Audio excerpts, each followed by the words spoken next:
Naupos, The Lumina Story. Dear Papa Dudut, magandang araw po sa inyo at sa mga kabarangay nating panatikon ng Barangay Love Stories. Tawagin niyo na lamang po ako sa pangalang Lumina. 29 years old, taga Angono, Rizal at nagtatrabaho sa isang private company. Sumunat lang talaga ako sa programa ninyo para mag-rants kasi malapit na akong masiraan ng ulo dahil sa kagagawan ng pamilya ko. Katulad ng iba ninyong letter sender, isa ako sa mga halimbawa ng pagod na breadwinner. Hindi kami mayaman kaya nga ginapang ko noon ang pag-aaral ko upang makapagtapos ng kolehiyo. Bale, graduate ako ng kursong Business Administration bilang scholar. Hindi ako panganay sa amin, may kuya pa ako na 3 taon ang tanda sa akin at bunso namin na sumunod sa akin na nag-aaral pa hanggang ngayon. High school lang ang natapos ni kuya dahil bulakbol siya sa pag-aaral at maaga ring nagkaanak. Pero hanggang ngayon ay nakasiksik pa rin siya sa maliit naming bahay kasi ayaw niyang tumira kasama ang pamilya ng nanay ng anak niya. Dinadalaw-dalaw na lang niya ang anak niya roon, Papa Dudut. Ang nanay at tatay naman namin ay matanda na. On-call tubero at isang machine operator si tatay at si nanay naman ay naglalabandera, Papa Dudut.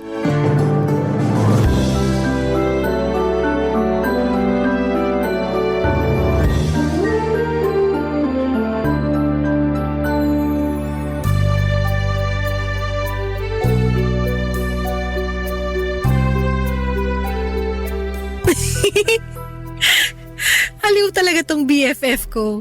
Daming sinesend na kalokohan. Nak, ano yan? Ay, kayo pala, Nay. Oo, naririnig kasi kitang tumatawa dyan, kaya na-curious ako. Galing ako sa paghuhugas ng kinainan natin, kakatapos ko lang halos. Sipag nyo naman po. Dapat ako na lang yung naghugas ng pinggan bago ako matulog. Nagpapatunaw pa po ako kaya tumambay muna ako dito sa sala. Hayaan mo na, ayos na yon. Saka pagod ka, galing kang trabaho, kaya dapat nagpapahinga ka na pag-uwi mo rito. Ayos lang naman po ako. Kayo nga yung mas pagod dahil nakwento ng bunso natin na tumanggap na naman pala kayo ng labada at halos inabot daw kayo ng maghapon. Oo, ganun na nga. O urong ka nga at uupo ako. Sige po. Grabe, sumakit ang likod ko dun ah. Dapat hindi na kayo naglaba. Sayang din kasi yung bayad. Tingnan mo na, ipambili pa natin ng masarap na ulam. Bakit? Wala na po ba kayong pera? Di ba kabibigay ko lang sa inyo ng pambudget natin? Ay, ayun na nga anak. Wala na. Ha? Bakit po? Saan napunta? Binili ko ng bigas tapos Tapos? Tapos inutang ng kuya mo. Bakit po inutang ni kuya? Tsaka bakit kayo pumayag na pautangin siya? Pwede ba? Kumalma ka lang muna. Paano po ko kakalma? Kilala ko yung si kuya. Hindi marunong magbayad ng utang. Nangako naman siya at sinigurado kong ibabalik niya sa akin yung pera. Kasi pambudget natin yun. Sabi naman niya oo raw. At naniwala naman kayo. Siyempre, anak ko yun. Natural, maniniwala at magtitiwala ako sa kanya. Anak niyo nga po si kuya pero ibang klaseng tao yun. Sanay na sanay yun magsinungaling at magpaawa para makautang. Dami na nga utang nun sa akin na purong palista na lang sa tubig. Walang ni 5 butas na binayaran kaya hindi na yun makakaulit na manghiram sa akin. Huwag ka namang magsalita ng ganyan sa kuya mo. Importante lang daw ang paggagamitan niya kaya hindi na ako nakatanggi. Saan daw po niya gagamitin? Pang-down daw sa pangarap niyang motorsiklo. Ano? Huwag ka nang magulat dyan. Alam mo naman na matagal na niyang pangarap yun, di ba? Nahihirapan na raw siyang mag-commute mula rito sa Angono papunta sa trabaho niya sa Pasig. Lalo't matindi ang traffic. Alam mo naman nagiging embudo ang daanan ng sasakyan dyan sa Ortigas Avenue. Kaya hindi ko masisisi ang kuya mo kung bakit gustong-gusto niyang kumuha ng motor. Wala naman pong kaso kung gusto niya pero bakit wala siyang pang-down? At yung pambudget pa talaga natin yung inutang niya. Ayun tuloy, kailangan niyo pa magkantakuba sa pagtanggap ng labada para lang may pambili tayo ng matinong ulam. Ay, pambihira naman po, Nay. Alam ko naman po na pera niyo yan since binigay ko na sa inyo. Pero huwag niyo naman po basta-basta ipautang kay Kuya. Kahit na sabihin nung nababayaran niya, mas malaki pa rin yung tsansa na hindi. Hayaan mo na, kapatid mo naman yun. Konsensya na lang niya kung di niya bayaran. Kahit nga konsensya, wala na yata si Kuya. Lumina naman. Nagsasabi lang naman ako ng totoo. Alam niyo yan pero hindi niyo lang tanggap na ganun talagang ugali ni Kuya. Hilig niyo po kasi siyang paboran at bibihin ni tatay kaya nasasanay. Buti pa matutulog na ako. Bigla akong inantok. Papa Dudut, sobrang sama ng loob ko kay nanay dahil nagawa niyang ipahiram kay kuya ang budget namin sa pagkain sa loob ng 2 linggo. Pero na-realize ko na baka napilitan lang siyang gawin yon dahil kilala kong mapilit ang kuya ko. Kumbaga spoiled ito at kung ano ang gusto niya ay nakukuha niya. Sa kabilang banda ay hindi ko pa rin mapigilang maghinanakit sa kuya ko dahil wala siyang kusa na tulungan ako sa pagtatrabaho. At katulad ng inaasahan ay hindi nga binayaran ni kuya ang perang hiniram niya kay nanay kaya nag-abot na naman ako ng pambudget namin. At kahit na gusto kong magsisigaw sa irita ng mga panahong yon ay hindi ko na ginawa, Papa Dudut. Hindi ko na rin kinumpronta si kuya dahil alam kong mauuwi lamang sa away ang pag-uusap namin. Hindi rin kasi yon makaintindi at ayaw na pinagsasabihan. Kaya naman kahit mga magulang namin ay napapasunod niya. Ewan ko pero ang malas ko sa kuya ko kaya madalas ay naiinggit ako sa iba na mayroong responsable at mabait na nakatatandang kapatid, Papa Dudut.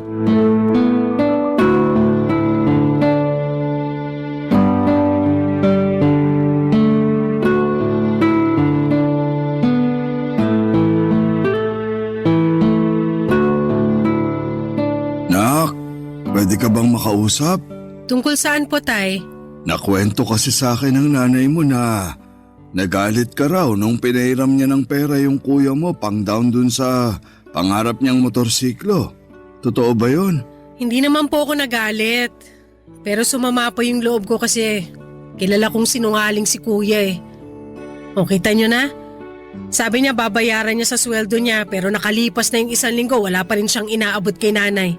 Tapos nung siningil siya, sinabihan lang na ibigay na lang daw sa kanya. Tama po ba yun eh? Pambudget natin yun sa pagkain at ulam dito sa bahay. Ay, alam kong mali yung ginawa ng kuya mo pero intindihin mo na lang. Wow! Ako pa po ba talaga yung dapat umintindi? Oo, kasi bago naman siya pahiramin ng nanay mo ng pera, kinausap kami ng masinsinan ng kuya mo na gustong-gusto na niya raw kumuha ng motorsiklo. Kaso kulang yung pang-down niya kaya hiniram niya yung pambudget na binigay mo sa nanay mo. Alin po yung iintindihin ko doon? Na gustong-gusto na niya pero kulang yung pera niya kaya naisip niyang hiramin at hindi bayaran yung perang ibinigay ko kay nanay? Alin po doon yung kaintindi-intindi sa ginawa ni Kuya? Na matagal na niyang pangarap magkamotor. Wow po ulit, Tay, ha? Nakakatawa naman po yun. Anong nakakatawa doon? Napangarap niya pero hindi niya pinag-ipunan. O kung wala pala siyang pang-down, sana inantay muna niya yung susunod niyang sweldo para makumpleto yung pera niya at hindi niya kailangan manghiram kay nanay. Tapos ngayon ako yung mamomroblema kasi wala na tayong makain dahil wala na rin yung perang pang-budget natin. Pasensya ka na kasi di sapat yung sweldo ko. Lalo't kaunting araw lang ako nakapasok sa trabaho. Gawa nang nagkasakit ako. Wala naman pong problema doon. Okay lang po yun. Pero sana hindi basta-basta naniwala si nanay kay kuya. Lalo na't nuknukan ng sinungaling yung taong yun. Huwag mo namang pagsalitaan ng ganyan ng kuya mo. Pinipilit ko naman pong hindi pero nakakainis pa rin eh. Sabi ng kuya mo, masayang masaya raw siya at lalong na-inspire sa pagpasok sa trabaho dahil may bago na siyang motor. Di ka ba masaya para sa kanya? Mukha po ba akong masaya? Lumina naman. Sorry pero ayoko lang magpaka-plastic, Tay. Ang unfair lang kasi, ako gustong-gusto ko na rin kumuha ng motorsiklo noon para hindi na ako magko-commute, pero pinagbawalan niyo ako ni Nanay kasi ayaw niyong mayroon akong hinuhulugan buwan-buwan. Sabi niya mahirap magkautang, ganito ganyan, tapos delikado rin magmotor, tsaka takaw disgrasya. Sinunod ko po kayo kasi mga magulang ko kayo at tiniis ko na lang yung pagko-commute kahit mahirap at nakakapagod. Tapos nung si kuya na yung kumuha, ura-urada kayong pumayag at hindi pa kayo nagdalawang isip na ipahiram sa kanya yung pera na kung tutuusin ay galing sa akin. Iba naman kasi yung kuya mo sa'yo. Lalaki yun, tapos babae ka. Siyempre, matatakot kami ng nanay mo para sa kaligtasan mo. Mag-iingat naman po ako at marunong na rin naman ako magmotor. Wala lang po talaga kayong tiwala sa akin, pero pag kay kuya laki ng tiwala nyo. Malaki rin ang tiwala namin sa'yo. Huwag mo ngang sabihin yan. Hindi ko lang po mapigilan. Kasi kahit nung pamani, ramdam ko na mas paborito niyo si kuya kaysa sa akin. Hindi naman po sa panunumbat. Pero kung sino pa yung paborito niyong anak, madalas konsumisyon niyo pa ni nanay.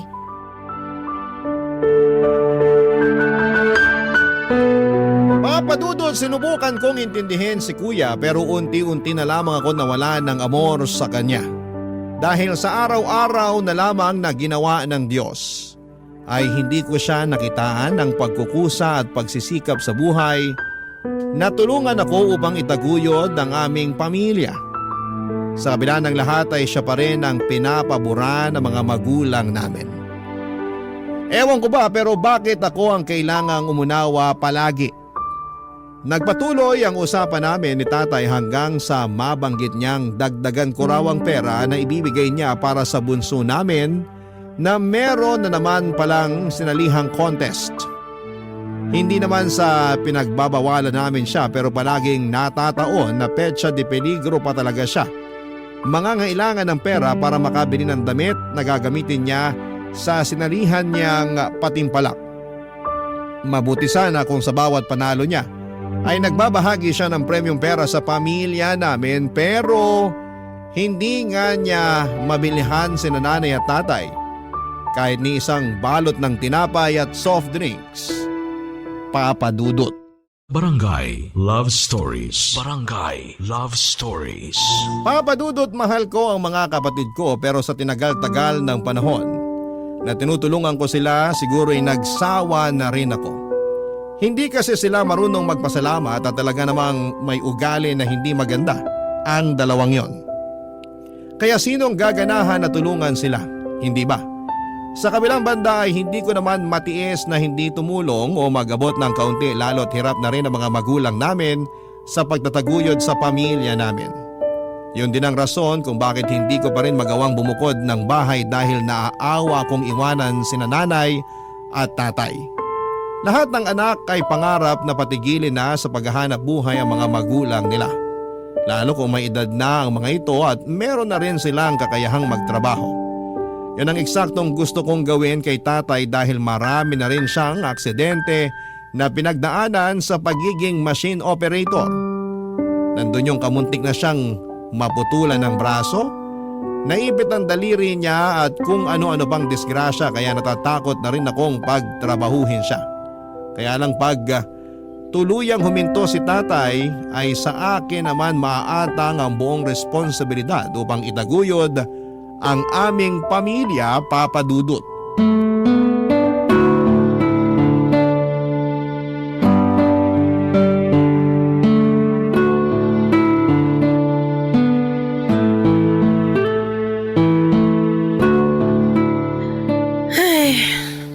Wow! Buti pa sila nakapag-beach na. Sino nakapag-beach? Nagulat naman po ako sa inyo, Nay. Ay, bawas-bawasan mo kasi ang pagkakape mo.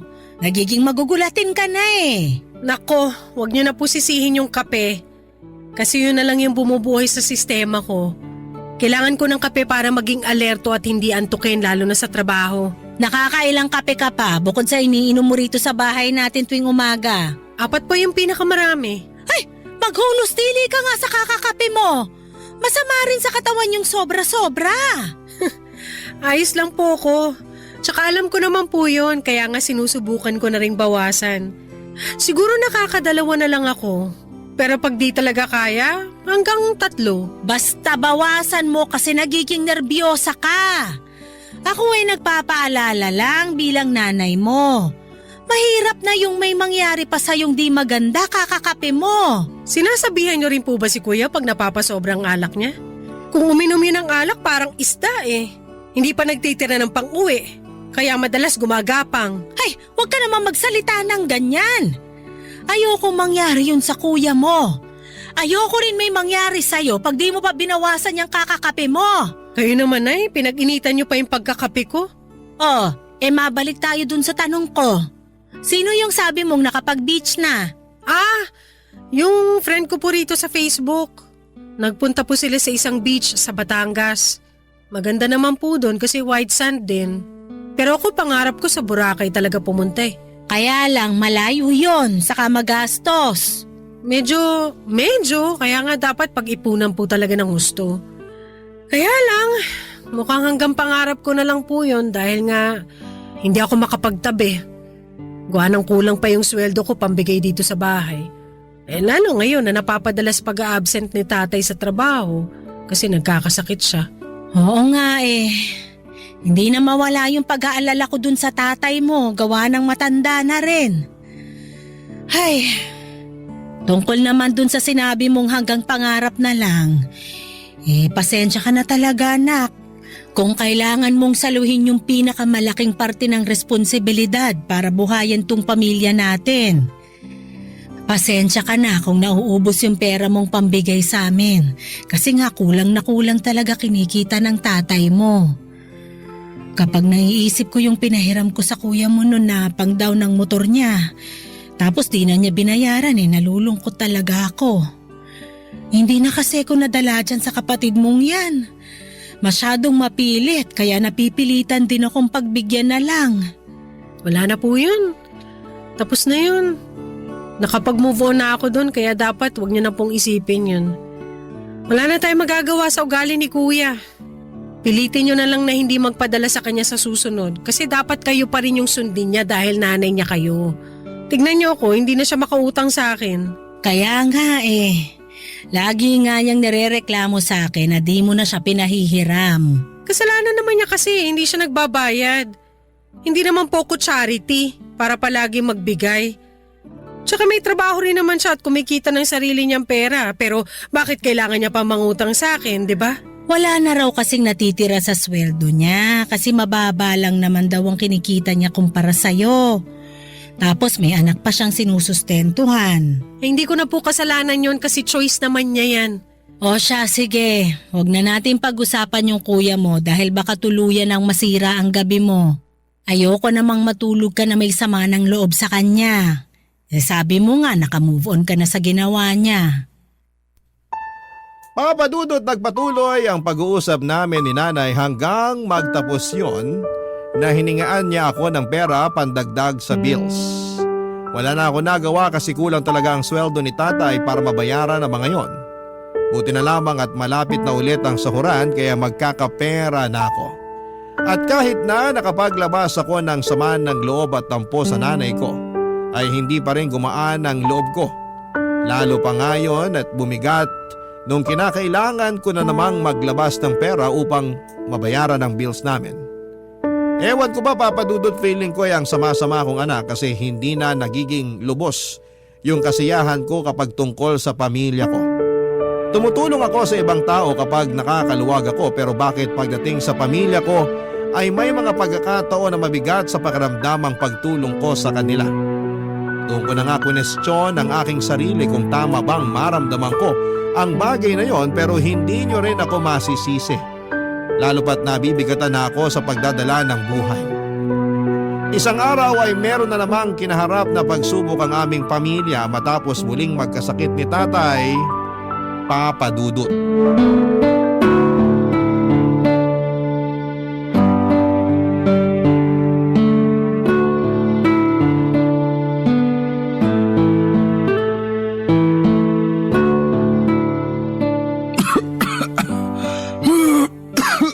Tay, inumin niyo na po itong gamot niyo. Akin na anak. Kanina pa talaga ako inaatake ng ubo. Halos di na nga ako makahinga. Kaya nga po natatakot na ako eh. Huwag kang matakot. Ayos lang ako. Akin na yung tubig, tsaka yung gamot ko. Ito po. Alalayan ko na po kayo. Ay, salamat Lumina. Gusto niyo po bang humiga para makapagpahinga na kayo? Mamaya na. Hindi pa naman ako inaantok, tsaka dito ka muna. Magkwentuhan muna tayo. Sige po. Alam mo namang hindi ko makakwentuhan yung mga kapatid mo. Buti nga ikaw nakakausap ko. Wala naman pong kaso yon, kwentuhan lang pala eh. Basta andito ako sa bahay at kung may oras, bakit hindi, di ba? Ayun na nga. Mga kapatid mo kasi, kahit saglit lang di makausap. Laging busy, lalo na yung bunso. Siyempre, minsan gusto ko namang kumustahin pero pagdating sa mga kaibigan, kaya naman makipag-usap ng matagal. Naku, yung babaeng yun talaga makukutosan ko na eh. Mabilis lang kausap pag may hihingin. Baka ganun na talaga mga kabataan ngayon. Hayaan niyo po kakausapin ko yung bunso natin. Wag na. Baka sabihin nun masyado akong madrama. Tsaka baka lalong mainis sa akin yun. Katulad nung nakaraan na sinubukan kong makipagkwentuhan sa kanya. Talaga? Nainis pa siya sa inyo ng dahil lang doon? Oo, pero ayos na yun. Ay hindi ayos yun, Tay. Mas lalo ko siyang dapat kausapin. Bakit siya maiinis tatay niya kayo? At kung may panahon siya makipag-usap sa mga kaibigan niya, dapat mas lalo siya magkaroon ng panahon na kausapin ng mga magulang niya. Grabe na talaga ugali ng babae niyo, masasabunutan ko na yun. Sabing wag na. Baka mag-away lang kayo. Tsaka ayoko namang ma-stress ka. Hindi na po talaga maaalis stress ko sa dalawa kong kapatid. Pagpasensyaan mo na lang. Nakakasawa na po magpasensya, Tay. Para silang tumatandang paurong eh. Napansin ko rin yan. At yan yung rason kung bakit kahit na matanda na kami ng nanay nyo, ayaw pa rin naming mawala sa mundong ito. Wag naman po talaga muna. Pero sa totoo lang, pagod na rin kami anak. Ito, sa'yo ko lang masasabi kasi sa mga anak namin, ikaw lang yung malapit sa amin ng nanay mo. Opo, pero ano po ba yun? Na wala kaming ibang dasal gabi-gabi, kundi magbago na yung mga kapatid mo. Kumbaga, mas maging responsable sila sa buhay at sa sarili nila katulad mo. Lalong-lalo na yung kuya mo dahil may anak na rin siya. Pag nangyari yun, pwede na kaming mawala ng nanay mo. Huwag naman po kayo magsalita ng ganyan, Tay. Hindi pa po kayo pwedeng mawala ni nanay kasi babawi pa po ako sa inyo. Napakarami mo na rin sinakripisyo para sa amin. Hindi mo na kailangang bumawi kasi kung tutusin, hindi mo naman kami responsibilidad. Nagkataon na ikaw lang yung maaasahan namin kahit na may iba pa kaming mga anak. Siguro, totoo talaga yung kasabihan na hindi lahat ng mga anak mo may pakialam sa'yo pagtanda mo. Kaya nga mas lalo kong dapat kausapin yung mga kapatid ko para mas maging maayos yung pakikitungo nila sa inyo. Hindi naman pwede na kung kailan huli na ang lahat, tsaka pa lang sila magbabago. Sana lang makinig sila sa akin. Salamat, nak. Wala pa nga po Tsaka na po kayo magpasalamat. Hayaan mo na ang tatay. Gusto ko lang samantalahin yung pagkakataon na magpasalamat sa may kapal dahil meron kaming anak na katulad mo. Yun bang responsable, mabait, mapagmahal at hindi maramot? Papadudot aminado ako na tinalaban ako sa sinabi ni tatay. At kahit na anong pigil kung hindi umiyak, ay naiyak pa rin ako. Matapos ang pag-uusap namin yon. Buti na lamang at nakatulog na rin siya matapos niyang uminom ng gamot. Pagkatapos ay nanalangin ako sa Diyos na sana'y pagalingin na niya ang tatay namin sabay pangako na gagawin ko ang lahat upang maitaguyod ng aming pamilya. Habang pinagmamasdan ko ang matamlay at pagod na mukha ni tatay, ay na-realize ko na matanda na talaga siya. Kaya nga hindi nakatakataka na mabilis na siyang dapuan ng sakit. Kasabay noon ay bumalik sa akin yung isipin na anumang sandali ay baka iwan na kami ng aming mga magulang. Ayaw kong mangyari yon dahil hindi ko alam kung paano ako makakausad, Papa Dudut. Barangay Love Stories. Barangay Love Stories. Papa Dudut, 2 linggo ring hindi nakapasok sa trabaho si tatay kaya malaking kabawasan yon sa kanyang sweldo. At bilang may trabaho sa amin na palagi nag-aambag ay ako ang sumalo sa mga gastusin namin sa bahay. Hindi nagtagal ay gumaling naman si tatay at nakabalik na sa pagtatrabaho, kaya lang makalipas lang ang 5 araw ay muling sinubok ang aming pamilya nang madisgrasya sa motor ang kuya ko. Medyo malala ang naging injury niya kaya kinailangan niyang operahan at ma-confine sa ospital ng ilang araw. At dahil wala rin siyang kapera-pera ay ako ang naatasang magbayad ng hospital bills na umabot sa 30,000 pesos. Bukod pa yung mga gamot na kinailangang bilhin habang naka-confine siya. Sobrang down at frustrated ako ng mga panahong yon kasi masasaid ang savings ko kaya naisipan kong mag-loan. Binigay ko sa kinakasama niya ang pera dahil may trabaho ako ng mga panahong yon. Hindi nagtagal ay naging maayos naman ang pakiramdam ni kuya at nakalabas siya ng ospital. Pero makaraan lang ang 2 araw ay may nalaman akong dahilan para magalit ako ng husto, Papa Dudut.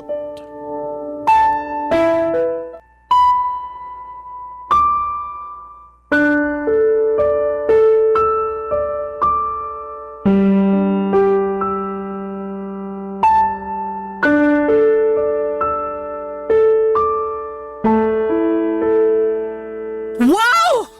Kung sinuswerte nga naman talaga si kuya! Nakabili na ng bagong cellphone, nakapagpaayos pa ng motor. At kayo, anong ginawa nyo? Hinayaan nyo lang nahingan kayo ni kuya ng malaking pera pambayad sa bills niya. Meron naman pala siyang nairaman na!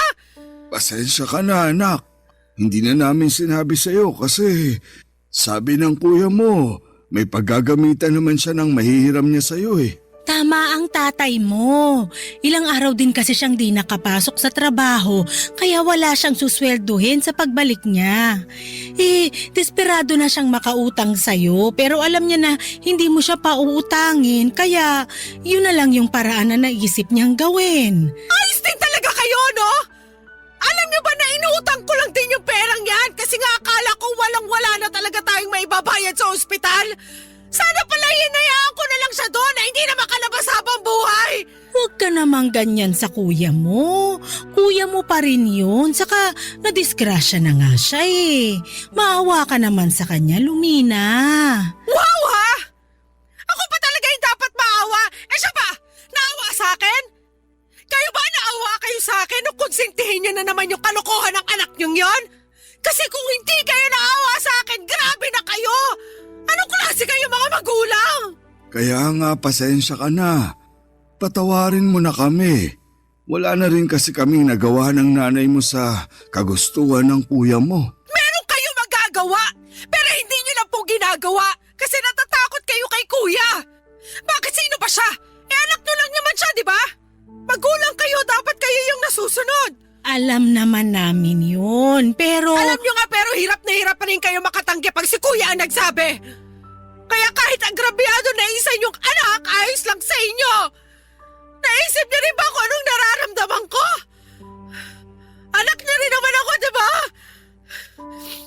Sabi niyo tayo nagpapasalamat kayo sa Diyos dahil meron kayong anak na katulad ko. Yung responsable, mabait at hindi madamot. Pero hanggang kailan ako magiging responsable, mabait at hindi madamot? Kung ganyan kayo sa akin, sobra na kayo. Pasensya ka na talaga. Hindi namin sinasadya ng nanay mo na maging ganito kahinang magulang. Mahal ka namin ng tatay mo dahil anak ka namin. Pantay-pantay ang pagmamahal namin sa inyong magkakapatid. Pantay-pantay? Talaga? Kasi kung totoo man yung sinasabi niyo, hindi ko sana nararamdaman tong ganitong klase ng pakiramdam. Yung batingin ko, hindi niyo talaga ako paborito kasi yung paborito niyo si Kuya. Sunod yung bunso natin, tapos ako na yung pinakahuli. Malapit na tuloy ako maniwala sa sinasabi ng isip ko na hindi nyo talaga ako mahal. Nagkataon lang na may pakinabang ako sa inyo kaya maayos nyo ako pinakikitunguhan. Hindi totoo yan, Lumina. Mahal ka namin ng tatay mo. Tama ang nanay mo. Mahal na mahal ka namin. Ewan ko pero nahihirapan ako talaga na paniwalaan yan. Mas nananaig kasi sa akin yung nangyari. Pasensya na rin kayo kung di pa muna ako kaagad makakausad. Hayaan mo. Ako na ang magbabayad sa hininging pera sa iyo ng kuya mo. Para naman hindi mo na yun problemahin pa. Tsaka kasalanan din naman namin ang nanay mo dahil hindi namin siya pinigilan eh. Oo nga, anak. Hindi na po. Huwag niyo na pong isipin yun. Ilaan niyo na lang yung perang ipambabayad niyo sa mga gastusin sa bahay. Dahil siguradong mababawasan yung mabibigay ko sa inyo. Kasi may babayaran pa akong loan. Papadudot ang sama ng loob ko sa kuya ko dahil nagsinungaling siya sa akin at ganoon din ang ginawa nila nanay at tatay nang konsentihin nila ang anak nila. Pakiramdam ko ay nilamangan nila ako ng sarili kong pamilya at bumalik sa akin ang magkahalong pag-aalala at pagod noong nalaman kong naaksidente si kuya at noong ipaako nila sa akin ang bills niya sa ospital. Kaya nga nakapagsalita na ako ng hindi maganda sa mga magulang ko na agad ko rin namang pinagsisihan. Gustong gusto ko nang umalis sa amin pero paano ko gagawin yon kung simot na simot ang ipon ko ng mga panahong yon. Plus meron pa akong utang na kailangang bayaran samantalang ang kuya ko ay mukhang wala lang sa kanyang nangyari. Mahirap din pala na palagi kanilang nakikitang malakas at mapagbigay kasi akala nila ay hindi ka marunong manghina at mapuno. Pero iniisip ko na lamang na pag-iipunan ko ulit ang perang gagamitin ko para makalis na sa bahay namin kaya hinayaan ko na lamang yung mangyari. Lalo ako naging masipag sa pagtatrabaho pero muli na namang binato ng pagsubok ang aming pamilya nang may ipagtapat sa akin ang mga magulang namin, Papa Dudut.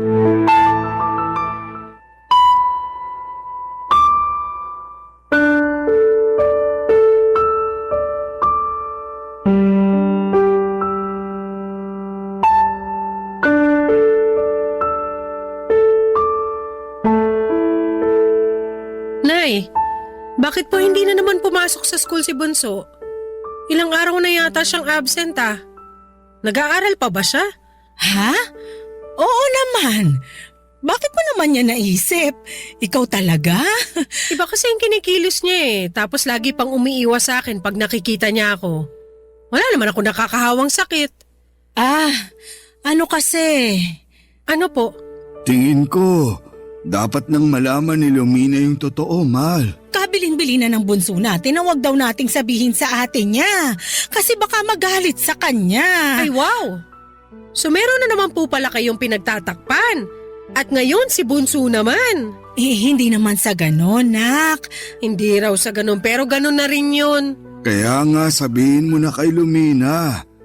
Para alam na rin niya yung nangyayari sa bunso natin. Ay nako. Ano nga po yun? Ako na ba magsasabi o ikaw na? Kita mong bumubuelo pa yung tao eh. Ay, nak, please, huwag ka muna magagalit o magwawala o ano dyan ha. Baka ma-stress kasi yung kapatid mo pag nalaman niya na alam mo na.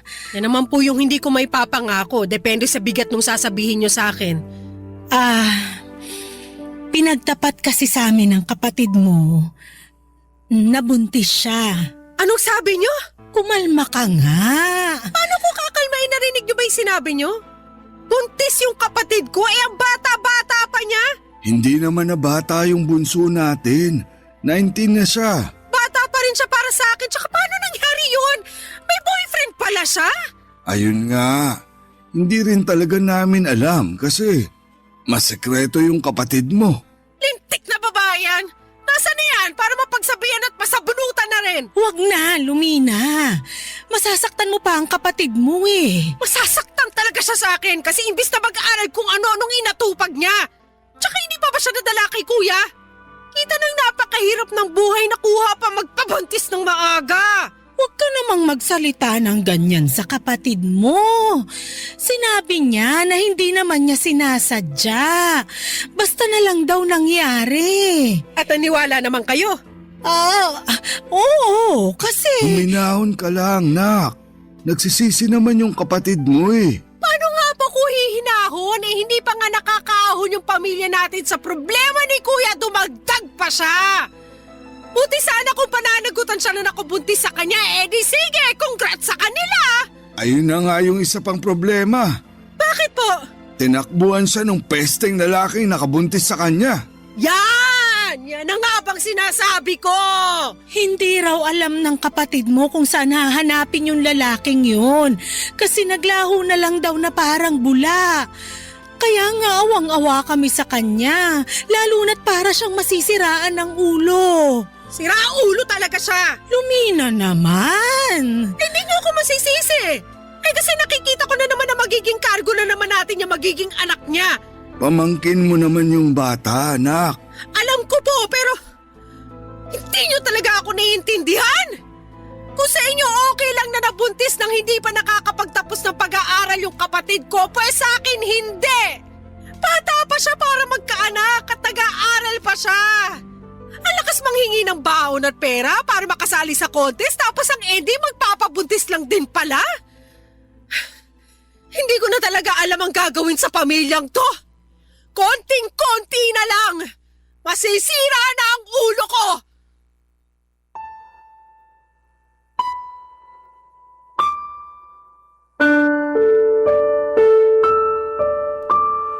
Papa Dudut, hindi niyo ako masisisi kung ganon ang naging reaksyon ko matapos kong malaman na nabuntis ng kung sinong lalaki ang kapatid ko.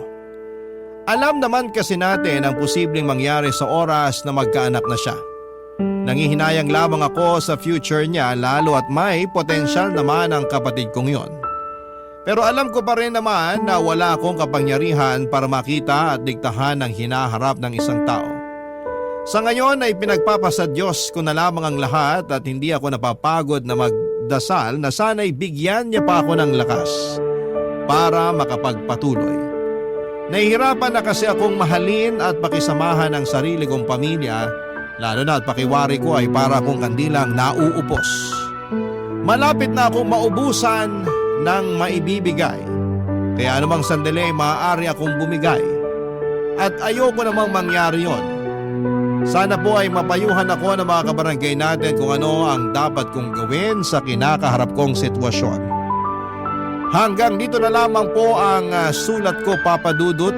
Thank you in advance sakaling mapili po ninyong i-ere ang aking istorya sa inyong istasyon.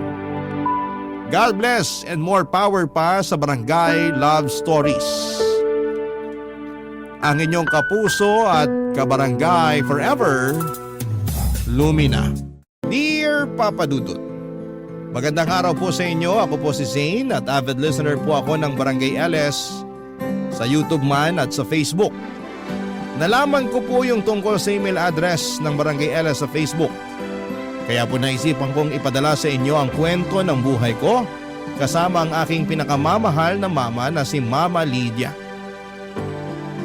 Ipagdarasal ko po na sana'y mapili po ninyo ang sulat kong ito. Sinabi ko na rin po kay Mama na magpapadala ako ng sulat sa inyo at natuwa si Mama noong sinabi ko yon. Matagal na po kasi naming pinapangarap na sana'y marinig namin yung kwento ng buhay namin sa radyo. Kaya't sobrang tuwa po namin noong nalaman namin ang tungkol sa email address ng Barangay LS. Si Mama nga po pala ay isang housewife. Pero noong pumanaw po si Papa ay talagang nakita ko kung gaano siya nahirapan. Si Papa po kasi lang ang nagtatrabaho noon para sa amin. At nang mawala siya, doon namin naranasan ang hirap ng buhay. Tandang-tanda ko pa po na may mga pagkakataon na late na ako sa nakakapag-exam sa school kasi hindi pa nababayaran ni Mama ang tuition fee ko. At may mga pagkakataon din na itlog na lang ang kinakain namin dahil kinakapos na kami sa budget. Nang mga panahon na yon, nangungutang na lamang si Mama sa mga kakilala niya para lamang makaraos kami. Pero sa kabila ng lahat ng yon ay nagbago ang aming buhay nang matanggap si Mama bilang isang government employee. Hindi man kami yumaman pero at least ay hindi na kami nahihirapan katulad ng dati. Minsan po ay nararamdaman ko talaga na hindi na nabibili ni Mama ang mga bagay na gusto niyang bilhin. Kasi lahat ng pera niya ay napupunta lamang sa mga gastusin namin sa bahay. Kaya po ipinangako ko sa sarili ko na kapag nakapagtapos ako ng kolehiyo, magtatrabaho ako ng maigi para maibigay ko kay Mama ang lahat ng mga bagay na matagal na niyang pinapangarap. Ang pinakamalaking pangarap ko po talaga para kay Mama ay ang madala ko siya sa mga lugar na matagal na niyang gustong bisitahin. Bilang pasasalamat na rin sa lahat ng sakripisyo at pagmamahal na ibinibigay niya sa akin. Papadudot, ang totoo po niyan, tuwing umuuwi si Mama galing sa trabaho ay hindi ko po maiwasang maging malungkot. Kasi nakikita ko sa mga mata niya ang hirap ng pinagdadaanan niya sa pang-araw-araw.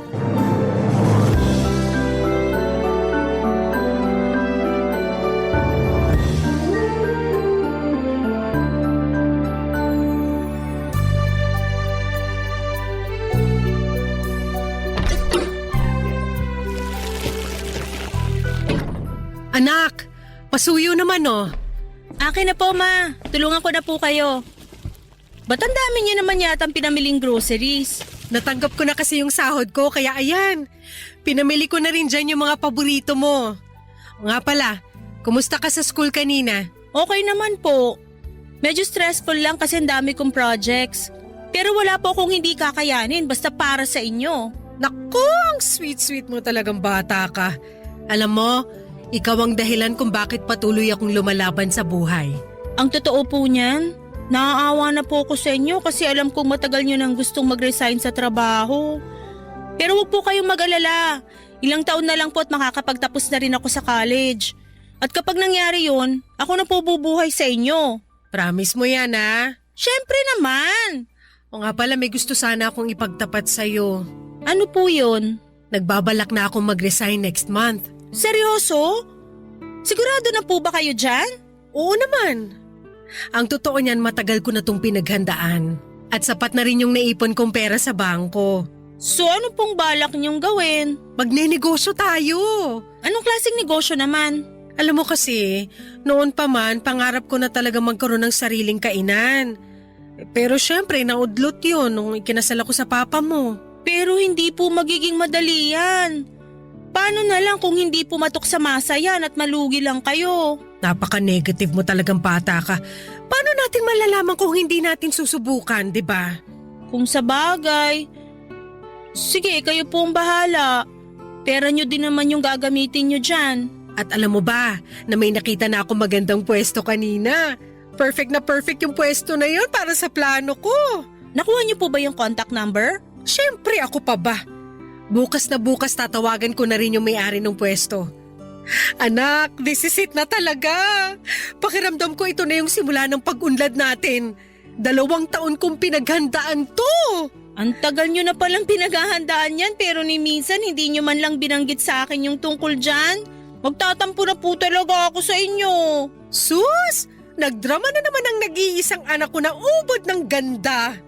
Ano ka ba? Huwag ka na magtampo sa akin kasi para din naman sa'yo to eh. Bakit hindi nyo man lang nabanggit sa akin yung tungkol sa balak nyo na magtayo ng kainan? Eh kasi ayoko mausog yung plano ko. Kung ganun naman po pala, bakit nyo pa sinabi sa akin ngayon? Kasi napagtanto ko na ikaw ang magdadala sa akin ng swerte. Unti-unti ko na kasing napapansin na tuwing nag-uusap tayo, sinuswerte ako. Ang labo nyo naman. Ewan ko ba sa inyo kung bakit hanggang ngayon nagpapapaniwala pa rin kayo sa mga ganyan? Hindi naman totoo yan eh. Ano ka ba? Wala namang mawawala kung maniniwala tayo, di ba? Ay, kung sa bagay. At speaking of swerte, teka lang, asan na ba yung bag ko? Sandali lang hanapin ko lang. Anong hinahanap nyo? Nung tinawagan mo ko kanina habang namamalengke ako, nakapulot ako ng cellphone. O, sa'yo na yan. Ano ka ba naman, Ma? Sigurado ako nga hanapin to ng may-ari. Siyempre, alam ko yun. Pero tingnan mo muna yung cellphone na yan, walang password. At wala ring laman yung contacts. At nung binuksan ko yung lalagyan ng SIM card, wala ring laman. Tingnan ko nga. Hala, totoo nga! So ano, naniniwala ka na swerte ang dala mo sa akin? Siguro. Pero okay pa naman yung ginagamit kong cellphone. Ipopost ko na lang to sa Facebook. Kawawa naman kasi yung may-ari nitong cellphone. Mukhang bago pa naman, oh. O sige, ikaw ang bahala. O siya, magluluto na ako. Maiwan na kita muna dyan.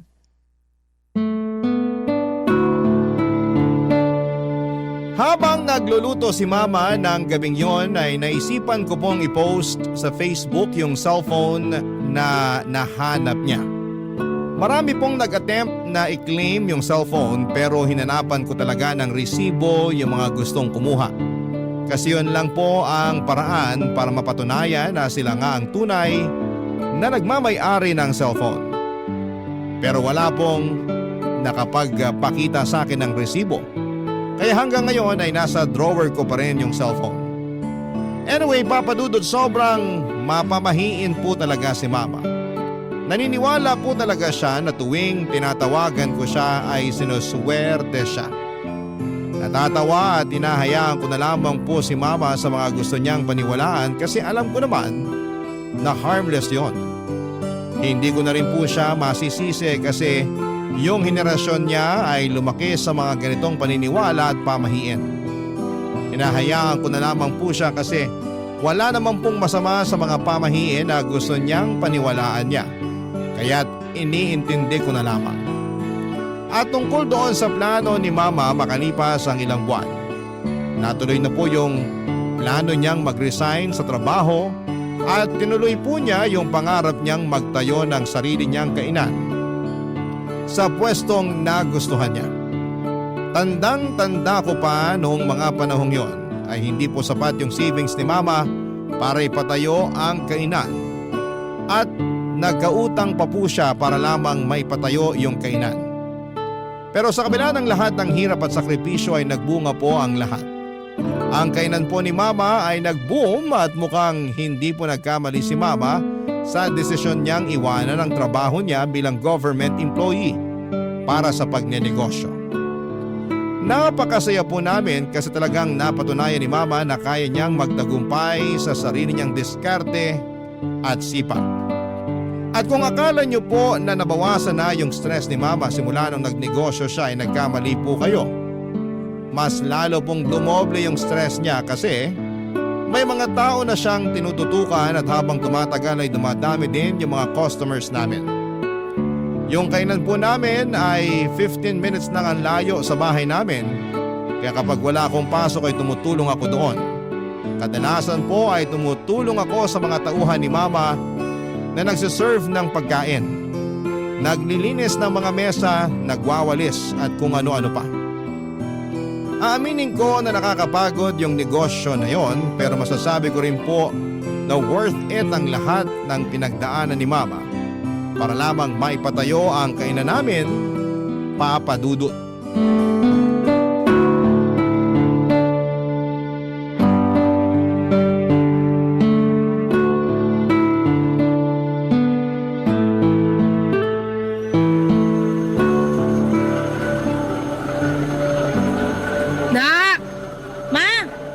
Sinasabi po kayo? Patayin mo nga muna yung vacuum. Ay, sandali lang. Patayin ko lang to. Pasensya na po, medyo maingay kasi tong vacuum eh. Ano ka ba naman? Ba't ka pa kasi nagba-vacuum dyan? Ipaubaya mo na yan sa mga tauhan natin. Hayaan nyo na po ako. Ito na nga lang yung matutulong ko sa inyo eh. Tapos pipigilan nyo pa ako. Ay naku, napakaswerte ko talaga sa'yo. Nako, ako po itong maswerte sa inyo kasi nagkaroon ako ng mama na sobrang sipag at madiskarte.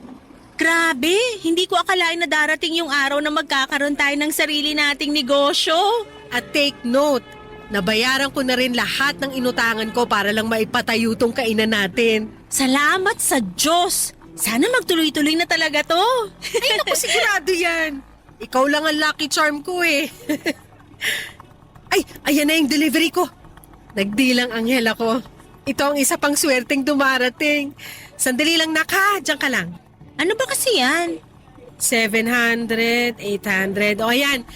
Thank you! Ano ba yung in-order mo, ma?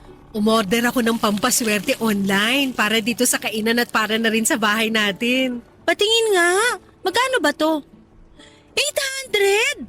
Ano ba yan? Ang mahal naman nito. Mura na nga yan eh. Alam kong malaki na po yung kinikita nyo ngayon dito sa kainan.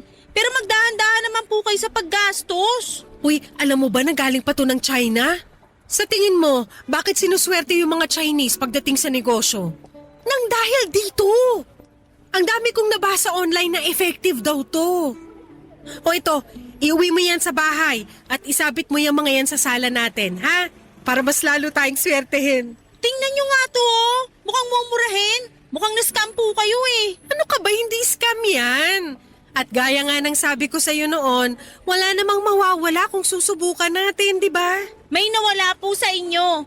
Nawala po yung 800 pesos na pinambayad nyo sa walang kwentang pampaswerte na to. Ang bilis nyo naman magpaloko. Nga pala, hindi naman po kayo nag-online shopping dati ah. Sigurado ako na may nagturo sa inyo kung paano mag-online shopping. Oo, tinuruan ako ng isang tauhan natin dito sa kainan. At isa pa, ayusin mo yung tono ng pananalita mo sa akin, ha? Hindi ko na nagugustuhan yung tabas ng dila mo. Pasensya na po kayo. Yung sa akin lang naman, sana wag niyo naman sayangin yung pera niyo sa mga walang kwentang bagay. Kaya dumadami yung mga manloloko kasi dumadami na rin yung mga nagpapaloko tulad niyo. Kung makapagsalita ka, akala mo ang laki-laki ng ambag mo sa pagpapatayo ko nitong kainan. Hoy Zane, ipapaalala ko lang sa'yo na tinaguyod kita ng mag-isa. Tapos ngayon pagsasalitaan mo pa ako ng ganyan? Ma, sana wag niyo naman masamain yung mga sinasabi ko sa inyo. Opo, alam ko yung mga sakripisyo at hirap na pinagdaanan nyo simula nung namatay si Papa. At hindi ko po nakakalimutan yon. Pero yung sa akin lang naman, malulugi po ang negosyo natin kung patuloy kayo na mag-order ng kung ano-ano online. Ilang taon ako nagpakapagod sa trabaho. Ni halos wala na nga ako nabili para sa sarili ko kasi yung perang kinikita ko ay napupunta lang sa lahat ng mga gastusin natin. Tapos ngayon na may nabili na ako para sa sarili ko, pagagalitan mo ko? Sorry po. Hindi po yun ang intensyon ko. Pero yun yung nararamdaman ko eh. Pakiramdam ko pinagmamalupitan mo ko. Baka pagtanda ko tuluyan mo nang makalimutan na nanay mo ko. At basta-basta mo na lang akong dadalhin sa home for the aged. Ma, I'm sorry na nasaktan ko po kayo. Huwag kayong mag-isip ng ganyan. Hindi po mangyayari yun. Yung sa akin lang naman, ayokong mawala sa inyo yung negosyong pinaghirapan nyo. Hindi mo kasi ako naiintindihan. Bata pa lang ako, laki na ako sa hirap. At ngayon lang ako nagkakaroon ng pagkakataon na bilhin yung mga gusto kong bilhin. At ayoko po na maranasan nyo pa uli yung hirap na yon. Kaya ako nga kayo pinagsasabihan eh. Pasensya na po talaga at napagtaasan ko kayo ng boses. Aaminin ko po na nagkamali ako doon. Ewan ko sa'yo. Huwag na po kayong magtampo. Patawarin nyo na ako, please. Masisisi mo ba ako? Talaga naman nakakatampo yung pasagot-sagot mo sa akin kanina eh. Sorry na po talaga. Oo na. Ha? Oo na, pinapatawad na kita. Sabi ko na nga ba, hindi nyo ako matitiis eh. I love you, Ma. I love you too. Pero sa susunod na sagot-sagutin mo pa ako, sasampalin na talaga kita.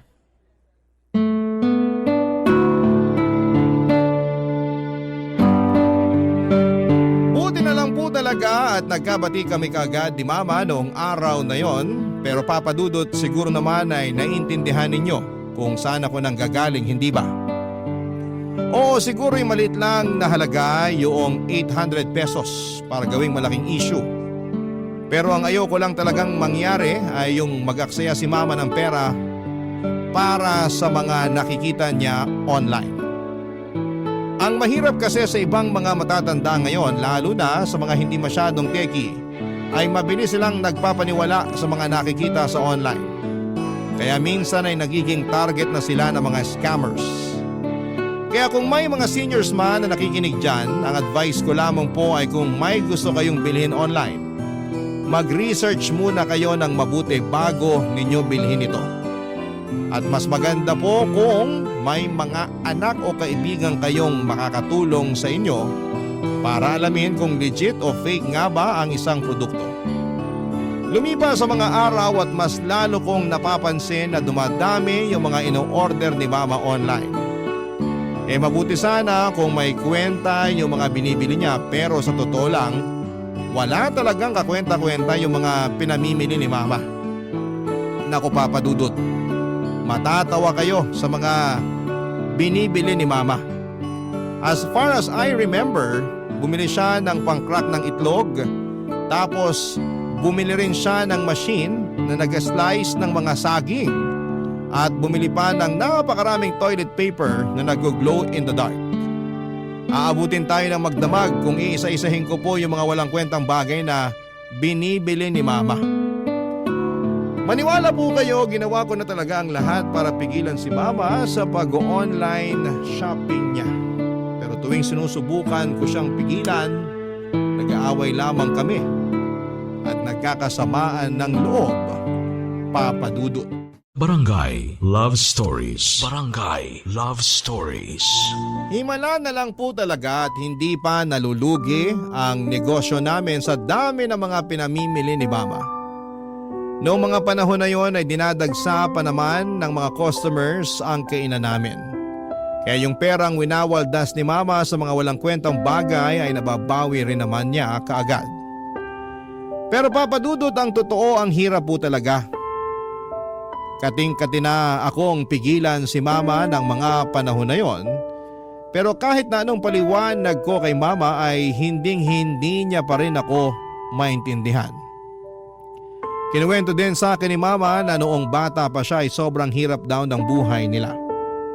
At mas mahirap pa daw sila sa daga at yung mga gamit niya noon ay puro luma at sira-sira. Kaya ngayon ay bumabawi siya sa sarili niya at bumibili ng mga bagay na gusto niyang bilhin dahil sa may pera na siya. Pero Papa Dudut, alam ko po na hindi magtatagal ay mawawala lahat ng pinaghirapan ni Mama kung magpapadala lamang siya sa emosyon niya. Kaya naman patuloy pa rin akong tumututol sa pag-online shopping niya. Kaya isang araw habang natutulog si Mama ay napag-isipan ko na i-install yung shopping application sa cellphone niya. Noong nagising po siya ay nataranta siya at nagsisigaw kasi wala na raw yung application. At nagpanggap ako na wala akong alam sa mga nangyari. At nagsinungaling ako kay Mama at sinabi ko sa kanya na may virus ang cellphone niya. Pero tuso po si Mama kasi noong araw na yon ay pumunta siya sa paggawaan ng cellphone at nagpatulong siya sa mga technician para ma-install muli yung shopping application sa cellphone niya. At nung mga sumunod na linggo ay palala ng palala at pamahal ng pamahal yung mga pinamimili ni Mama online. Dumating na sa puntong bumili siya ng flat screen TV kahit maayos pa naman ang TV namin. At bumili pa siya ng bagong refrigerator kahit na wala namang sira ang luma naming ref. Na mga panahon na yon ay kating-kati na akong basagin yung cellphone ni Mama para hindi na niya ito magamit. Pero syempre mahal ko ang Mama ko at ayokong sirain ang gamit niya. Makalipas nga Papa Dudut ang isang buwan ay nagulat po ako ng isang araw ay pagkagising ko ay may napansin ako na napakalakas na ingay sa loob mismo ng bahay namin.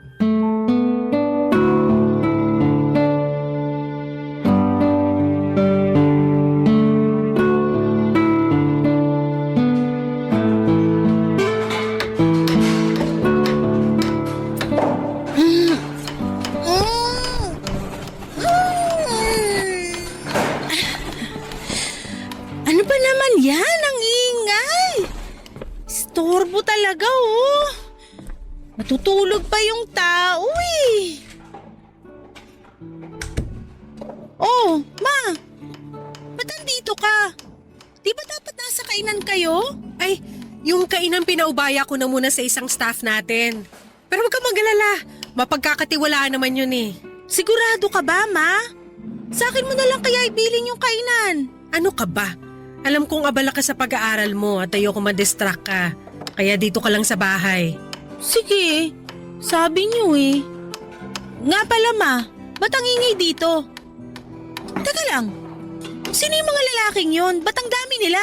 Ay oo nga pala, sila yung kinuha ko para doon sa kwartong ipapagawa ko. Kwarto? Dalawa na nga lang tayo dito sa bahay tapos magpapagawa pa kayo ng isa pang kwarto? Ano yan, kwarto para sa mga bisita? Hindi! Kwarto yan para sa mga parcel ko. Teka nga! Ano?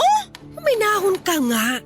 Sabihin niyo sa akin na nagbibiro lang kayo, ma. Mukha ba akong nagbibiro? Mamimili ako ng mga bagong gamit online at doon ko ilalagay ang mga ipapamili ko sa bago nating kwarto. Pero gumagana pa naman yung mga gamit natin ah. Wala po kayong dahilan para mamili pa ng mga bagong gamit. Oo, pero malay mo. Baka sira na yung mga yan next week o next year, di ba? Kaya mas mainam na yung may nakahanda tayong reserba. At para hindi nakakalat dito sa bahay yung mga o-ordering ko, nagpagawa na ako ng kwarto. Pinalagpas ko na po yung binili niyong bagong TV at ref nung nakaraan. Pero sumusobra na po kayo. Hindi na normal tong ginagawa niyo. Zane, wala ako sa mood para makipag-away sa'yo. Please, wag ngayon. Kakagising ko lang, ma. Sa tingin niyo ba nasa mood ako para makipag-away sa inyo? I'm sorry, pero hindi ko na matitiis to. Puntahan niyo yung mga lalaking yun at sabihin niyo sa kanila na hindi niyo na itutuloy yung pagpapagawa ng bagong kwarto. Ano? Nahihibang ka na ba? Kinontrata ko na ang mga yan. Kung hindi niyo kaya, pues ako na mismo magsasabi sa kanila na tigilan na tong kalokohang to. Sige, gawin mo at palalayasin kita rito. Alam kong hindi niyo magagawa sa akin yan. Huwag mo akong susubukan. Pinapangako ko sa'yo na maghahalo ang balat sa tinalupan pag kumontra ka pa sa mga gusto ko mangyari. At isa pa, ano ba yung kinagagalit mo? Ha? Hindi naman kita pinababayaan At nababayaran ko rin lahat ng mga kailangang bayaran dito sa bahay. Hindi niyo na nakikita, ma. Itong pag-hoard niyo ng mga gamit, ito ang sisira sa atin. Palibasa hindi mo ako naiintindihan. Kasi hindi mo naman naranasan yung hirap na dinanas ko nung bata pa lang ako. Utang na loob! Hanggang kailan niyo balak gawing rason yan, ha? Rinding-rindi na po ako sa dahilan niyo na yan. Gusto ko po kayong intindihin pero sa puntong to, ang hirap-hirap niyo na unawain. Kung nahihirapan ka na sa akin, di lumayas ka. Hindi ko kailangan ng anak na minamandohan ng bawat galaw ko. Intindihin niyo rin naman ako. Minamanduhan ko po kayo kasi nag-aalala ako sa inyo at mahal na mahal ko po kayo. Kung ganun lang din naman, pues, wag mo na lang ako mahalin. Kasi nanliliit ako sa sarili ko. Pinamumukha mo sa akin na bobo ako tuwing pinaparamdam mo sa akin yung pagmamahal na sinasabi mo. Ma, nakikiusap ako sa inyo. Tigilan niyo na to, please. Pagod na ako sa buhay na to, Zane. Yung pag-o-order na nga lang yung nagpapaligaya sa akin, tapos ahadlangan mo pa? So kailan kayo titigil? Kapag nalugi na yung negosyo natin? Ano bang pinuputok ng butsi mo? Maayos ko naman na napapatakbo yung negosyo natin Alam niyo po, sa totoo lang, gustong-gusto ko nang questionin kung paano kayo nakapagpatayo ng negosyo in the first place Kasi sobrang irresponsable niyo po pagdating sa financial decisions. Ano? Nakakasawa ba yung pakiramdam ng nakakaluwag-luwag na kayo sa buhay kaya bili kayo ng bili ng mga gamit? Hindi niyo naman kailangan yung mga pinagbibili niyo. Buti sana kung may kwenta yung mga ino-order niyo Gumagastos lang kayo sa wala. Napakabastos mong bata ka! Wala kang karapatang para pagsalitaan ako ng ganyan! Hindi ko na po alam kung anong gagawin ko sa inyo. Sa totoo lang po, nahihirapan na ako sa inyo. Pwes, mas nahihirapan ako sa'yo. Alam mo kung pwede lang sana mamili ng anak, maniwala ka sa akin, hindi kita pipiliin. Sa mga sinasabi niyo sa akin ngayon, ba't parang mas mahal niyo pa yung mga in-order niyo online kaysa sa akin? At talagang pinagawa niyo pa ng bagong kwarto? Sana naging parcel na lang pala ako! At least yung mga parcel na yon nagpapasaya sa akin. Hindi tulad mo na wala nang ibang ginawa kung hindi ang painitin ng ulo ko. Papasok na po ako sa kwarto ko. Mamaya niyo na lang po ako kausapin kapag nasa katinuan na po kayo. Ang kapal ng mukha mo! Sana hindi na lang kita ipinanganak! Napakawalang niya mo!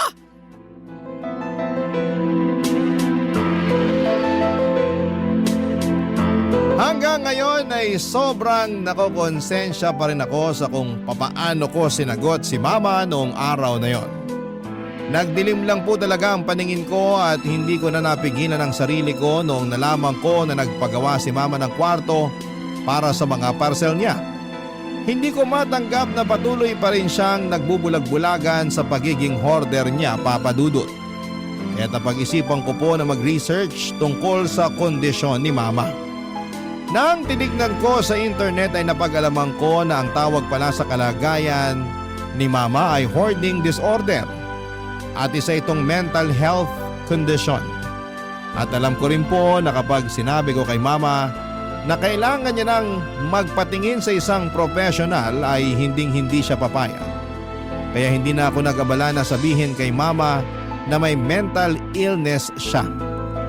Gulong-gulo din po ako noon dahil nagsisimula ng humina ang kita namin sa kainan. Sa totoo lang ay normal naman sa negosyo magkaroon ng mga panahong matumal ang benta. At hindi sana yon magiging malaking problema pero naging malaking problema siya dahil umabot na sa puntong nangungutang na si mama ng pera para lamang makapag-online shopping. Doon ko po talaga napagtanto kung hindi ako kikilos at kung hindi ko tutulungan si mama na tigilan ang bisyo niya sa pag-o-order ng mga gamit online ay pareho kaming pupulutin sa kangkungan. Kaya hindi na po ako nagdalawang isip na gumawa na ng paraan para maagapan ang sitwasyon bago pa ito lumala. Isang araw ay pumasok po ako sa kwartong pinagawa ni mama at pagbukas ko ng pinto ay nakita ko ang mga parcel na nakatambak. Ang mas nakakapanlumo pa dyan, Papa Dudut, ay madami pang parcel na hindi nabubuksan ni mama.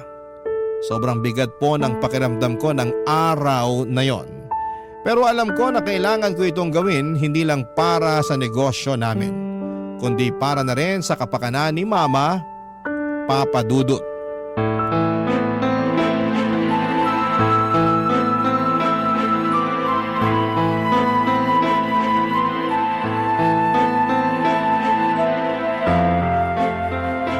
Zane!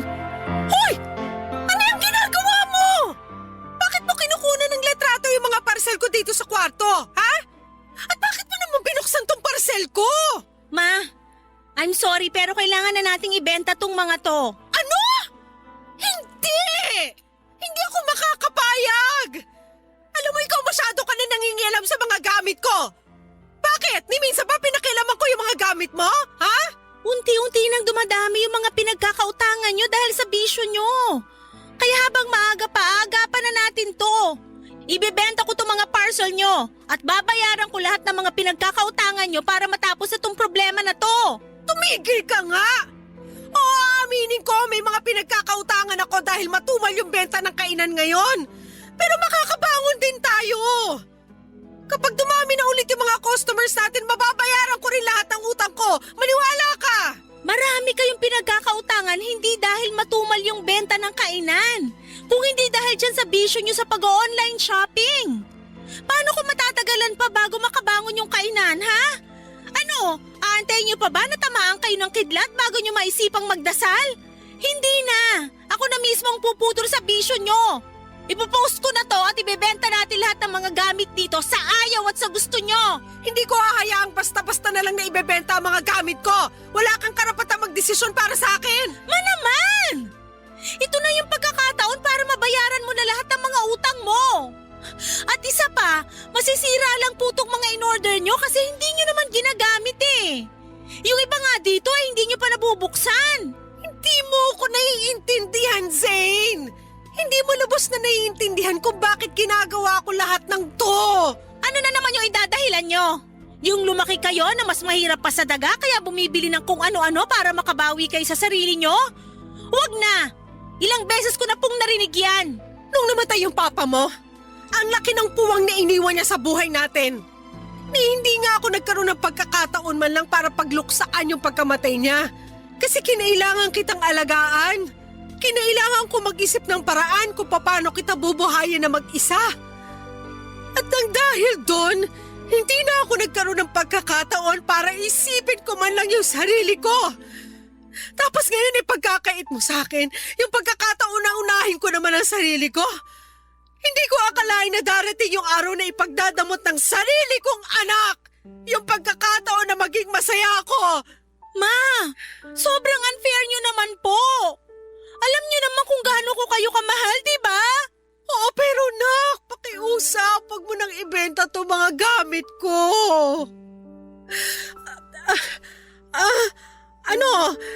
Pinapangako ko sa'yo na huling-huli na to. Hindi na ako mag-order ng kung ano-ano online. Pangako sa'yo yan. Sigurado na ba yan? Oo naman. Ito yung cellphone ko. Gawin mo na kung anong gusto mong gawin dyan. Maniwala kayo sa akin. Para sa inyo rin tong gagawin ko. Bakit?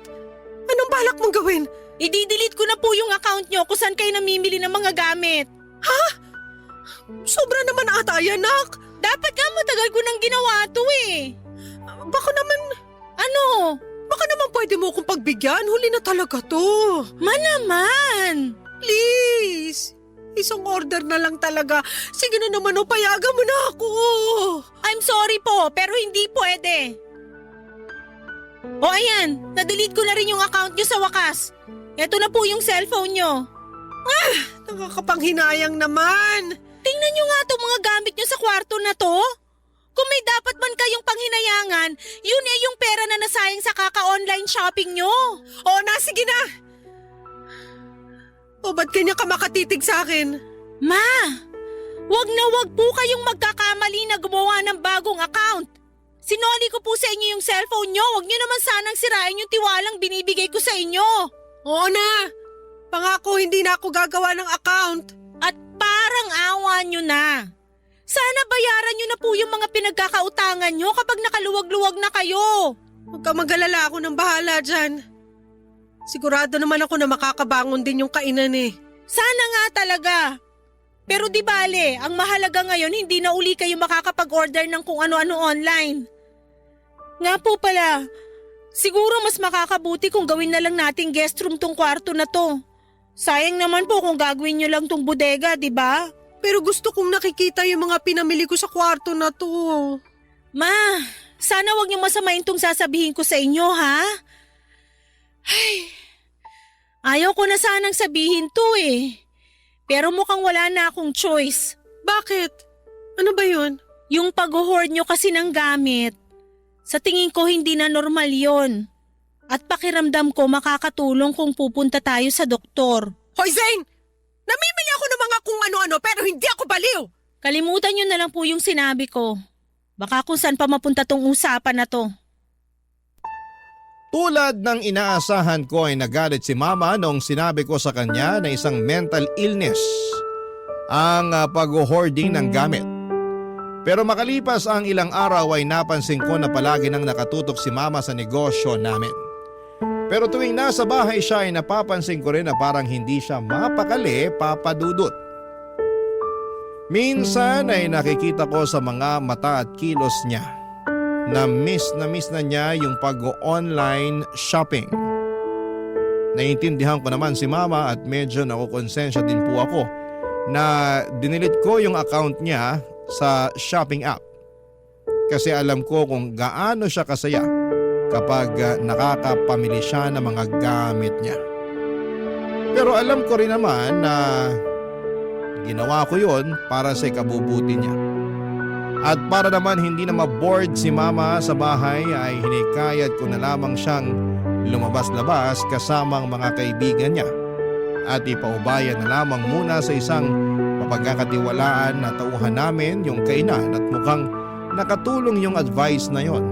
Kasi simula nang nakapag-bonding na si Mama kasama ang mga friends niya ay unti-unti ko nang nakikita na nawawala yung lungkot sa mukha niya. Hindi na rin naman buwabata si Mama, Papa Dudut at sa tingin ko ay deserve naman niya yung makapag-enjoy at magkaroon ng oras para sa sarili niya. Kasi sino ba namang anak ang gustong makita ang mama niya na nakatunganga sa bahay at nai-stress palagi sa pagpapatakbo ng negosyo? Masakit para sa akin yon kasi ayokong nakikita si Mama na malungkot o parang napapaligiran ng mga problema. Kaya't nag-decide akong hikayatin siyang lumabas, magpahinga at magsaya. Kasi bilang isang anak ay gusto ko naman na makita siya na masaya at puno ng buhay.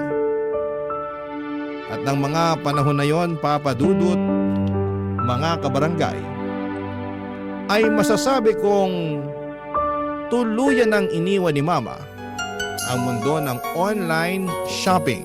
Barangay Love Stories. Barangay Love Stories. Habang tumatagal ay mas lalong lumaki ang social circle ni Mama at marami na rin siyang nakikilalang ibang tao at masaya ako para sa kanya. Kasi nakikita ko sa Facebook na nagsisimula na siyang mag-ballroom dancing at palagi silang nagkakasiyahan ng mga kaibigan niya. Sabi nga ni Mama sa akin ay hindi siya masyadong lumalabas o gumagala noong buhay pa si Papa. Kaya natuwa ako na kahit papaano ay nagagawa na niyang makapag-enjoy at mag-explore ng mga bagay na hindi niya nagagawa noon. Pero Papa Dudut, hindi ko akalain na hindi pa pala tuluyang nakawala si Mama sa mundo ng online shopping. Isang araw pagkatapos ko ng klase, dumiretso ko sa kainan namin at doon ko napansin na may mga nakatambak na mga parcel sa loob ng stock room. At doon ko rin nalaman na inuutusan pala ni Mama yung isa naming tauhan para mag-order ng kung ano-ano online para sa kanya. Galit na galit ako noon. Pakiramdam ko ay parang trinaydor ako ni Mama. Kaya't sobrang nanlumo ako. Hindi pa nga kami ganap na nakakabangon mula sa mga utang at ngayon ay nag-o-order na naman siya. Sinabihan ko yung tauhan namin na huwag papayagan si Mama na mag-online shopping. At sinunod naman niya ako. Pero tulad ng inaasahan ko ay nag-away na naman kami ni Mama noong pinagbawalan ko yung tauhan namin na tulungan siya sa pag-online shopping. Pero hindi ko po akalain na mas malaki pa pala ang problema na haharapin ko. Isang gabi ay napansin ko na may kaibigan si Mama na dumalaw sa bahay namin. At dinig ko na sinabi niya kay Mama na kung mag-i-invest daw si Mama sa negosyo niya ay malaki daw ang kikitain na pera ni Mama. Alam mo naman ako, Papa Dudut, sobrang protective ako pagdating kay Mama. Kaya talagang nagalit ako ng gabing yon. Parang may kutob kasi ako na scammer ang kaibigan ni Mama at niloloko lamang siya, Papa Dudut. Kaya noon nag-CR si Mama ay nakipagtalo ako doon sa kaibigan niya at pinalayas ko siya sa bahay namin. At doon na nga nalaman ni Mama yung ginawa kong pagpapalaya sa kaibigan niya, Papa Dudut.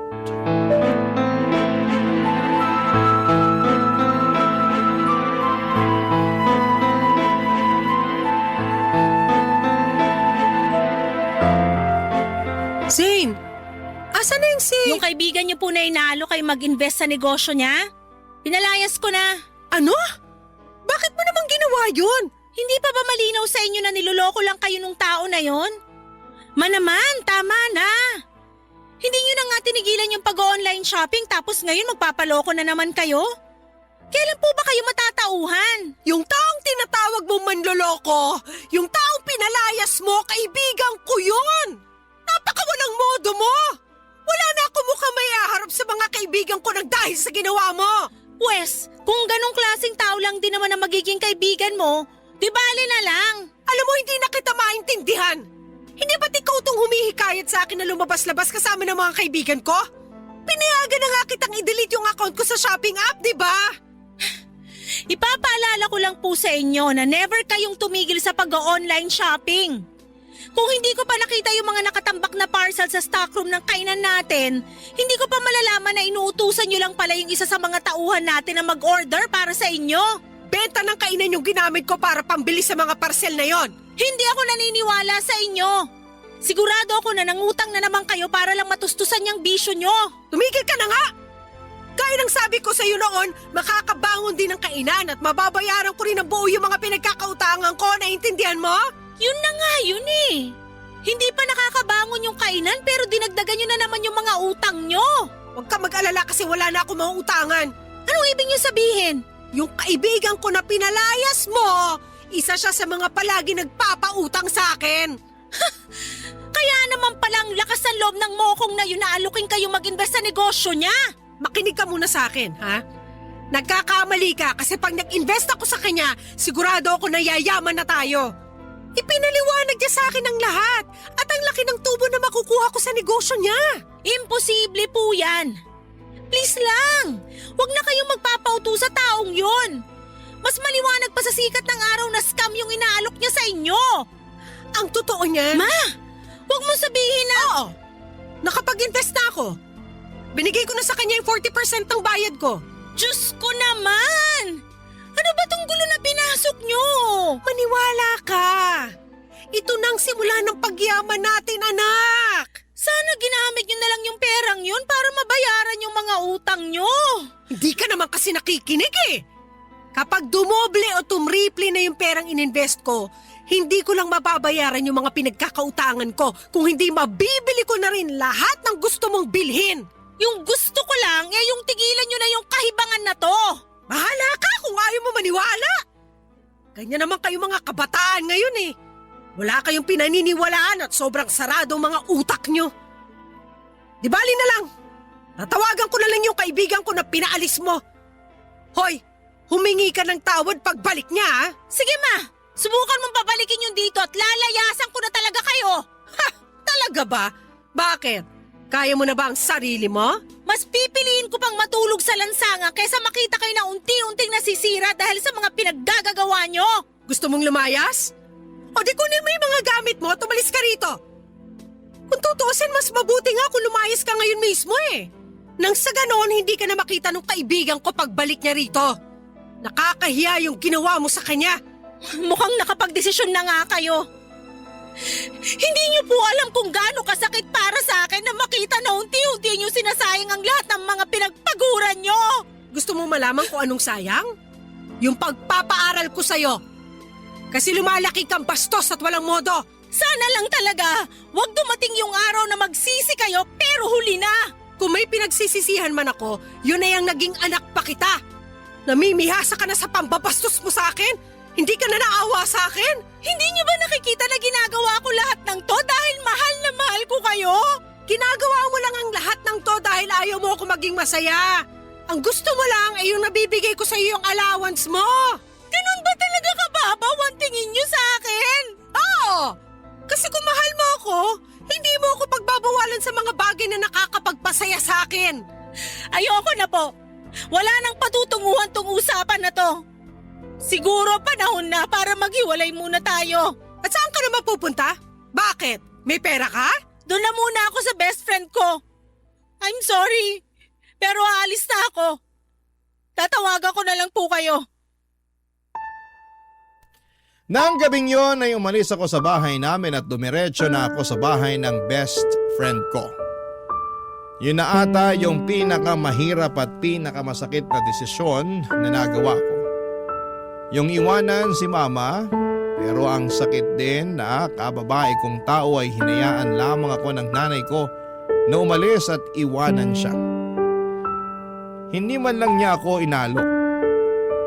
Pakiramdam ko na mga oras na yon ay okay lang sa nanay ko na may mangyari sa akin na kung ano. Hindi ko na talaga alam kung ano ang gagawin ko sa kanya ng mga panahon na yon. At naisip ko na baka kung magpapakalayo-layo ako ay matatauhan si mama at baka tigilan na niya ang mga hindi tamang ginagawa niya. Lalo na ang paggastos ng pera sa mga walang kwentang bagay. Buti na lamang papadudot at taos puso akong tinanggap ng best friend ko sa bahay nila. Dumaan ang mga araw na nanghihiram na lamang ako ng pera sa kaibigan ko na yon para may pangbaon ako. Mabuti na lamang at hindi pa due yung tuition ko noon kasi kung hindi baka hindi ko napanindigan yung desisyon kong layasan si mama. At kahit wala na ako sa bahay namin ay patuloy pa rin akong nagtitext at tumatawag kay mama.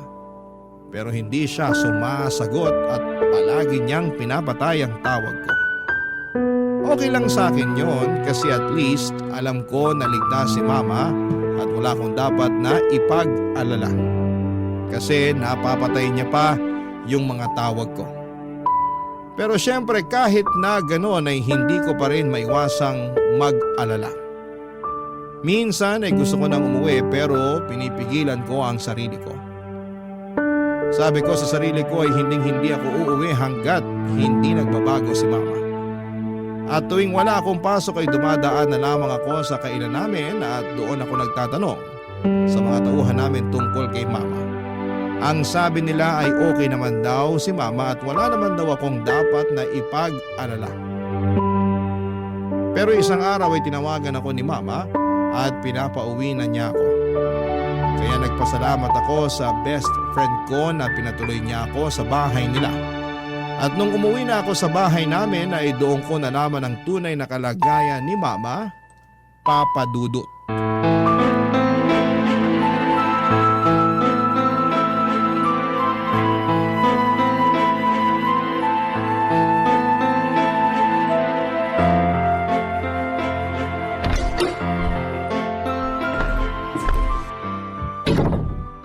Ma?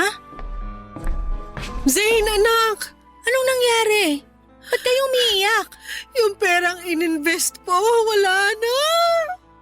Ang laking halaga nun. Yan na nga ba sinasabi ko eh. Patingin ako ng cellphone nyo. Eto! Pambihira! Wala na! Binlock na kayo nung mokong na yon. Pati yung iba pa mga kaibigan namin, hinikayat niya rin na mag-invest sa kanya, tinakbuhan niya rin. Ano nang gagawin natin? Huwag niyo na muna pong isipin yon. Baka mas lalo kayong ma-stress. Anak, sorry sa lahat ng mga nagawa at nasabi ko sa'yo. Sisig-sisi ako na hindi ako nakinig sa'yo. Akala ko kasi pinaghihigpitan mo ko kaya ayaw mo ko maging masaya. Naman, ikaw na nga lang ang meron ako eh. Sa tingin niyo talaga magagawa ko yon? Kung ganun, bakit mo ko nilayasan? Nagawa ko lang naman yun kasi nawawasak na yung puso ko tuwing nakikita ko kayo na winawaldas yung mga pinaghirapan nyo sa mga walang kwentang bagay. At ngayong naiintindihan ko na kung bakit mo ko pinagsasabihan noon. Pero wala na yung perang ininvest ko, nak. Natangay na ng manluloko na yun. Di bali na lang po. Yung perang nawala sa inyo, pwede natin kitain uli yun. Pero pag kayo namatay sa stress, yun ang hindi ko kakayanin, ma. Mahal na mahal ko po kayo. Mahal na mahal din kita. Mapapatawad mo pa ba ako sa lahat ng mga nasabi at nagawa ko sa'yo? Ang totoo niyan, dapat ako nga itong humihingi ng tawad sa inyo eh. Oo, alam kong mali yung ginagawa niyong pagsasayang ng pera. Pero dapat hindi ko kayo binastos. Dapat kinausap ko na lang kayo ng maayos. Sising-sisi din po ako sa kung paano ko kayo sinagot-sagot noon. Paano mo naman ako kakausapin ng maayos? Hindi nga kita pinapakinggan noon, di ba? Basta ma, lagi niyong tatandaan na kakampi niyo po ako, okay?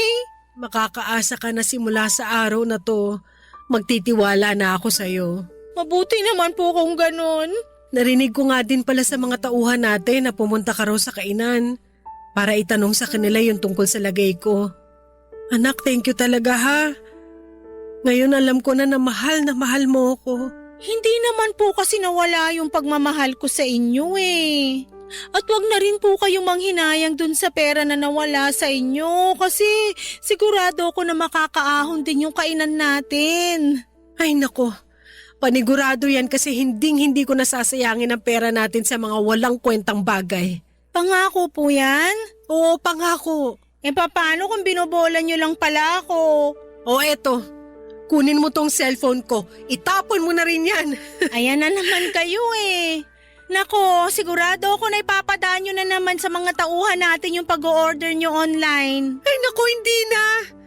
Alam mo hanggang ngayon, sinisingil pa rin ako ng mga pinagkakautangan ko. At na-realize ko rin na ayoko na ng ganong klaseng buhay. Di bali nang hindi tayo mayaman, basta wala tayong utang. Alam nyo ma, proud na proud ako sa inyo. Ay, napala. Ano po yon? Pumapayag na ako na dalhin mo ko sa psychiatrist. Seryoso po kayo? Oo naman. Ma, may lagnat po ba kayo? Pinaprank nyo lang yata ako eh. Loko-loko ka talagang bata ka. Aaminin ko na hanggang ngayon gustong-gusto ko pa rin mag-online shopping. At alam ko na hindi mawawala tong kagustuhan ko mag-online shopping kung hindi ako hihingi ng tulong. Nananaginip ba ako? Oh, ayan. Ay man, makakurot naman. Buo na ang desisyon ko na magpatingin sa psychiatrist. Basta sasamahan mo ko ha. Oo naman po, walang problema yan. Alam mo ba, nung nawala ka, na-realize ko rin na ang lungkot pala ng buhay ko. Hindi ko kakayanin kung wala ka. Kaya wag mo na akong iiwan ha. I'm sorry po kung nagawa ko yun. Promise ko po sa inyo na hindi na mauulit yon. I love you anak. I love you too, ma. Payakap naman ako.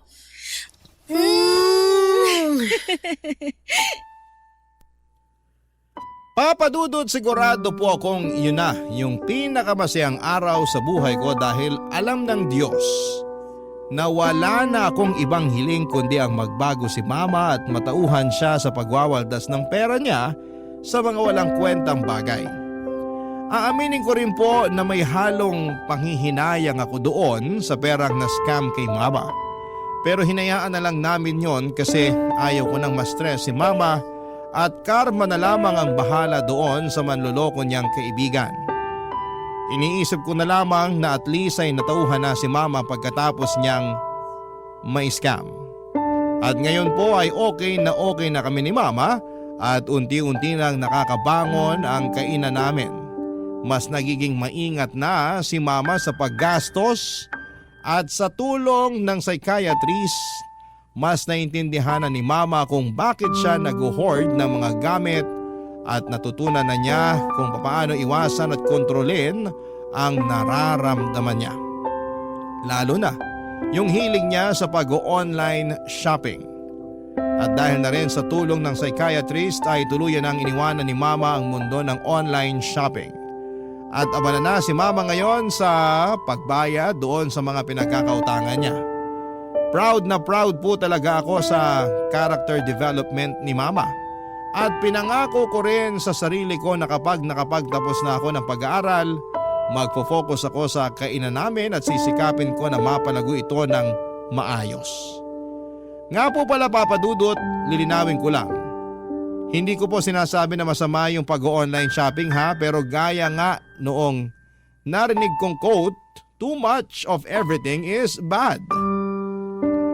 Kaya para sa mga kabarangay ko na nakakaranas ng pinagdaanan ni Mama, ang advice ko lamang po, kung napapansin ninyo na parang nag-hoard na kayo ng gamit, seryosohin nyo po ito. Hindi po ito simpleng hobby lang ha, kundi isang seryosong kondisyon na pwedeng makaapekto sa mental health and financial situation ninyo. At palagi po nating tatandaan na hindi sa dami ng gamit na susukat ang kaligayahan ha, kundi sa peace of mind at mga tamang desisyon sa buhay. Papa Dudut, maraming salamat po at sana po'y mabasa at mapili po ninyo ang kwento ng buhay ko. God bless and more power sa Barangay LS. Ang inyong kapuso at kabarangay forever, Zane.